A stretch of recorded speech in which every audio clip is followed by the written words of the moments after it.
Bonjour et bienvenue dans cette petite vidéo de rappel sur la photosynthèse. Donc tout d'abord, ce que vous devez savoir, c'est que les plantes sont autotrophes. Ça veut dire quoi? Ça veut dire qu'elles produisent leur propre matière organique qui va lui servir pour sa croissance, pour faire des organes, pour son énergie, sous forme de glucides qui vont être produits lors de la photosynthèse, puis être transformés par la suite en différentes molécules dont elle a besoin. Donc, elles sont à la base de la chaîne alimentaire, ce sont donc des producteurs primaires. Donc ça, c'est pour la partie basique. Ça, elle le fait grâce à la photosynthèse.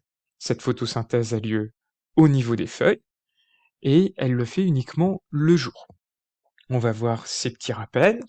Donc pour la photosynthèse, il lui faut essentiellement 4 éléments, à savoir de la chlorophylle en pigment ou des dérivés de pigments chlorophylliens, du CO2, du dioxyde de carbone, de l'eau avec des minéraux qui voyagent par la sève brute jusqu'aux feuilles, qui va être apportée, et enfin de la lumière qui est essentielle.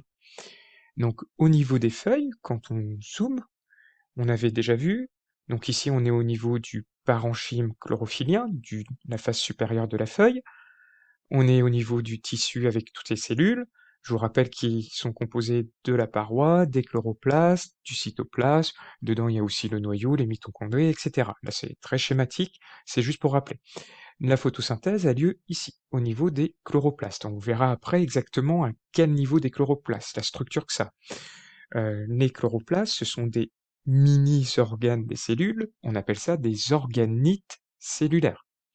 Donc, attention aux différentes échelles, on va de l'organisme, la plante, qui est composée de différents systèmes, racinaires, caulinaires avec les tiges et les feuilles, qui sont composés de différents organes, donc tiges, feuilles, etc., qui sont eux-mêmes composés de différents tissus. La feuille, dedans on avait vu qu'il y avait l'épiderme, la cuticule, le parenchyme foliaire, le parenchyme lacuneux, etc., qui sont composés de différentes cellules.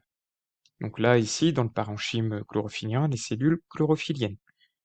Ah, donc, ce tissu est regroupé en différentes cellules.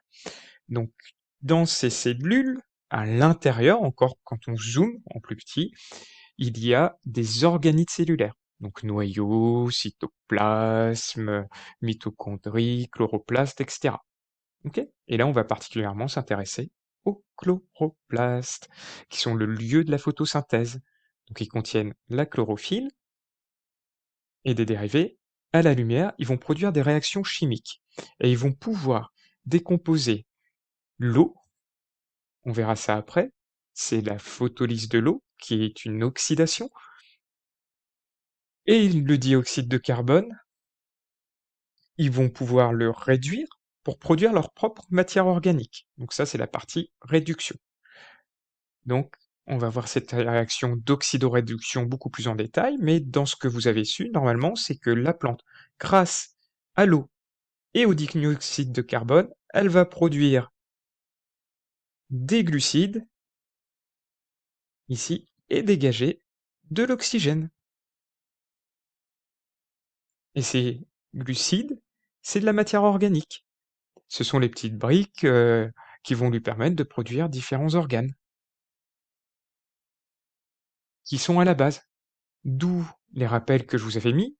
Donc au niveau de la plante, les plantes sont autotrophes, elles fabriquent leur propre matière organique.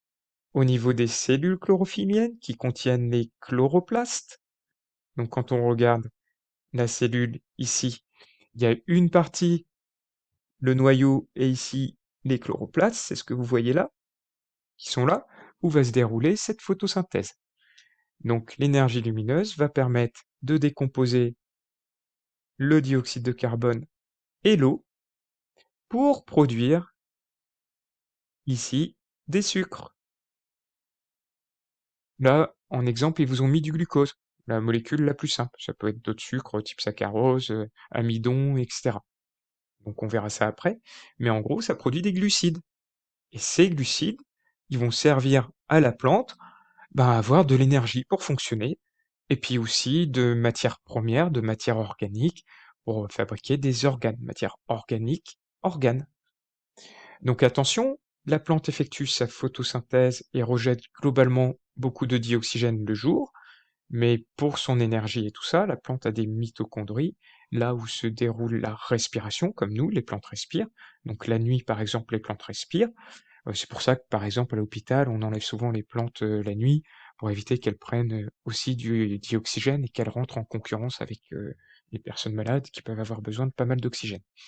Donc la nuit, et même le jour, la plante respire, mais globalement, si on fait un bilan du jour et de la nuit, la plante va rejeter plus de dioxygène grâce à la photosynthèse qu'elle n'en consomme pour sa respiration. D'accord? Donc voilà pour les petits rappels de base. On va pouvoir, dans une autre vidéo, corriger un petit peu la suite et voir exactement comment se déroule cette photosynthèse. J'espère que maintenant c'est plus clair pour vous.